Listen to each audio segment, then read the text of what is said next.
Man, is this the best month in Marvel Snap history for card releases or what? Okay, so in the comics, the one above all is pretty much God in the Marvel universe, right? And number 2 is the Living Tribunal, whose purpose is safeguarding the multiverse from an imbalance of good and evil. And he's arrived in Marvel Snap. He's a 6 energy, 6 power card with the ongoing ability split your total power evenly among all locations. So yeah, total power on the board, on your side, divide that by 3. Okay, so according to the devs who are not going to have to deal with decimals or fractions, thank goodness, it rounds down if you have 1 extra power and rounds up if you have 2 extra power. So for example, if you have 31 power across 3 lanes, you round down.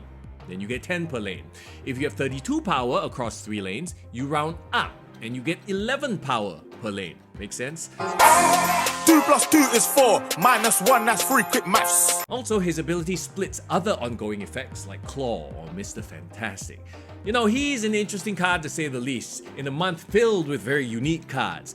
Okay, if anything, everyone else is probably token broke at this point, so you might just surprise people with Living Tribunal if you do decide to get him.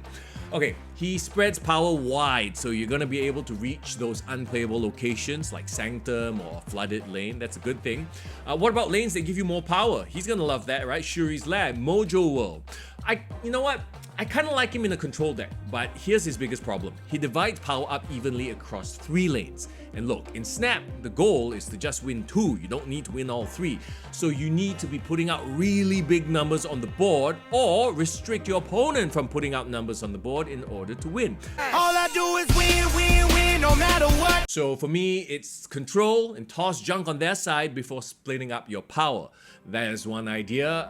Another idea, of course, the one that a lot of people talk about, the vertical strategy, right? Stack all your power in one lane. Wong, Shuri, Black Panther, or Iron Lad, Iron Man, Onslaught. This is the best way to get those crazy meme numbers. But for any of those combos to work, you're gonna have to ramp somehow or force that 7th turn because dude's a 6 drop, right? You know, I think he might just work best in a negative style deck where you get your turn 5 Iron Man, Black Panther plays. But just like the negative style deck, when it works great. You get lots of cubes. But most of the time, you're not drawing the cards you need and you're gonna have to retreat. Hella Discard is another archetype you could try him out with, lots of power without worrying about placement.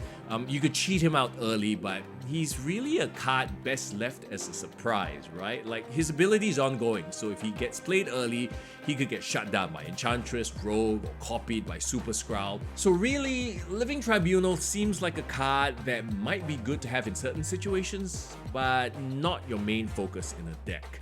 Oh, and Galactus, he pretty much makes Tribunal useless. Oh, what are the odds of playing against the Galactus deck? Living Tribunal will eventually drop from Series 5, so hey, unless you're balling out of control with tokens, I think you can give this one a skip. He's the type of card that will take a lot of experimenting to see how he plays best, so it'll probably be about a month or so before we see the best use case for the Living Tribunal, I reckon. What archetype do you reckon he works best in? Hey, let me know in the comments. In the meantime though, have fun making those Living Tribunal decks. Okay, with Nebula, Iron Lad, Howard the Duck, High Evolutionary, and now Living Tribunal,